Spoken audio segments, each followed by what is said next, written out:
Sorry, online people. I'm trying to do this so you guys can see it, but I don't know if you're going to be able to see it. Okay, so how do we judge a web page?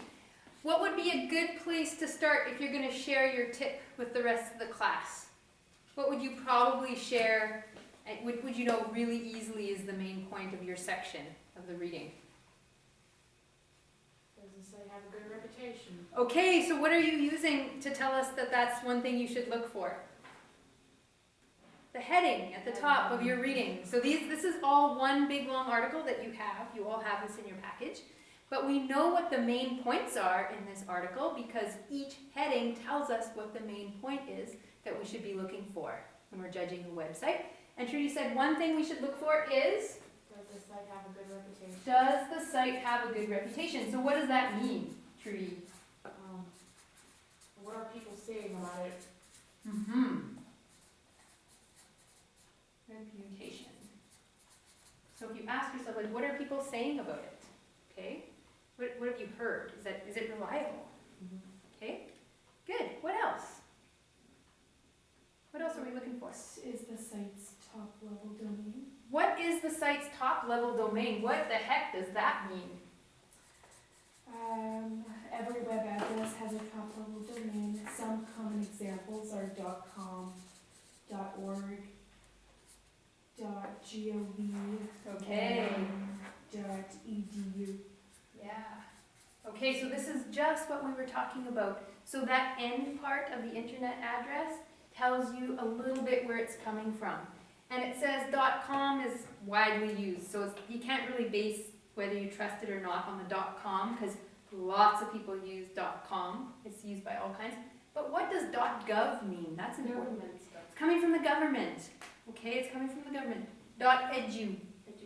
Education. It's usually coming from a university, a college, so it's trusted.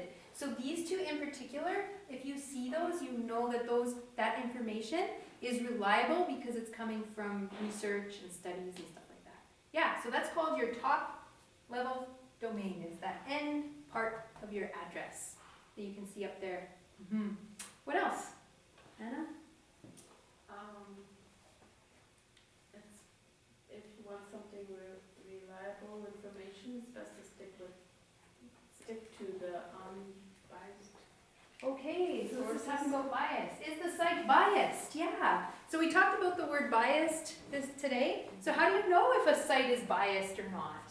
Does it have facts, a lot of facts or opinions? Ah, how do you tell if it's a fact or an opinion? A fact can be proven. Okay, yeah, so facts or opinions. Does the site have a lot of opinions? So any ask.com or questionandanswers.com, you're going to get all kinds of people giving their ideas about what they think, but it's not necessarily fact. That's something to really be careful for. Yep. Awesome. So your headings tell us the main ideas. What do you guys have over here? Is the information relevant? Is it relevant? What the heck does relevant mean? Is it something you're actually looking for? For example, if you want to learn about skateboards, the history of skateboards, Yeah. you can't just go into a website that sells skateboards. They won't always have information about the history of skateboards. Exactly. So you have to think, what exactly am I looking for? You get caught up in another world and you'll be hearing, Mom, Mom, Mom, and you'll be like, oh, what am I looking for again? I do it all the time. Stay focused, Jamie. Focus your search, because you can get led down the yellow brick road and never come back. Joy, thank you. What is the site's audience? The site's audience. Audience. Yeah, what's the site's audience? How do we know? You can tell based on the topic and its focus. Okay. Yeah. Oh. Yeah. Does it say purpose anywhere in there? No. Yeah. The site's purpose. Okay. Yeah. So what is the site's purpose? So what is it trying to do? Right? Yeah. And do you want to talk a little bit more about that? Anything else you found in there? So purpose, yeah. Purpose does have to do with audience. So who's it for? Yeah. I think one example that they give in there is you have to be careful for if a site is a joke. Okay? So there's some sites out there, it's called satire. So has anybody heard of the Daily Bonnet? What is the Daily Bonnet? We're going to look at it very quickly. What is the Daily Bonnet?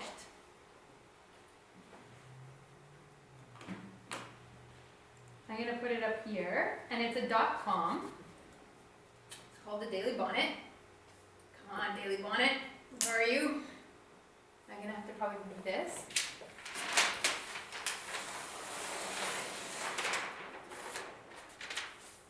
Ah, well, it's about Mennonites. Let me see. Mennonite life. Wonder what it says.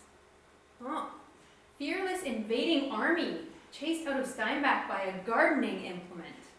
Oh, what? A complete list of Steinbachers at the anti-mask rally today. What? They're listing all the people that were there?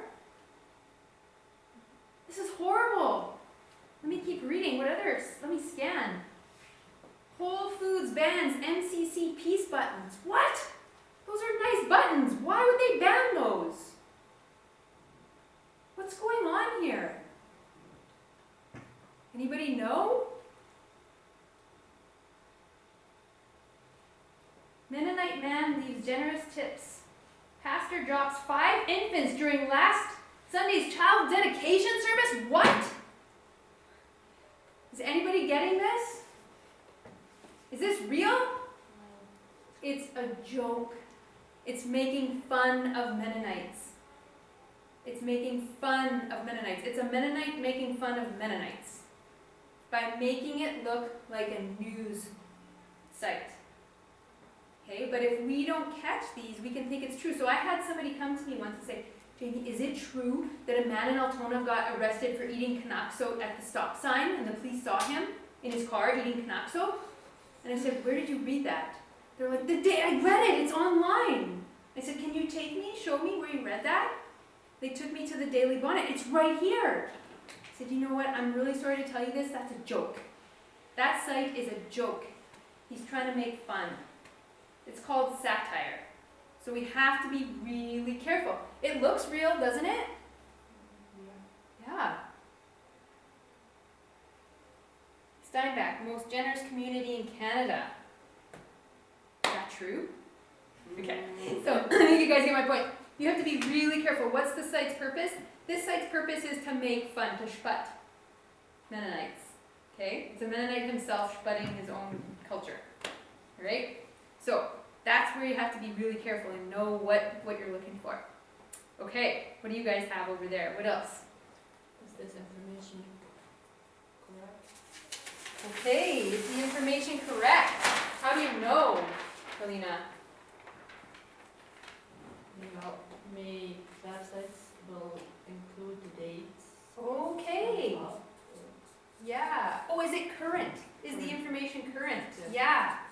That's important because it could be from a long time ago, right? Yeah. Most websites will let you know when their stuff was posted. Okay, so you don't want something from 2012 if you're doing you're here in 2020, right? So check for dates. Is the information current? Yeah. And what else?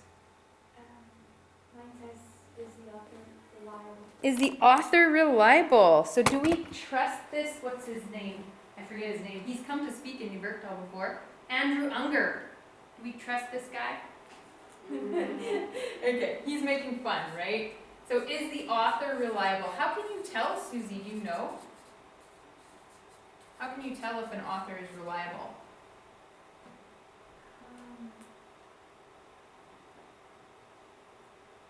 Find out more about the author. Sure. How do we find out more about the author? Google. Google. Google the author. Yeah, Google the author.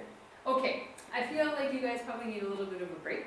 So why don't you get up, stretch, go to the bathroom, drink some water, put your mask on, stand up, stretch, do something, and then when we come back, we'll work on this a little bit more. It's a big topic. I understand it's a big topic. Please. Oh, no, you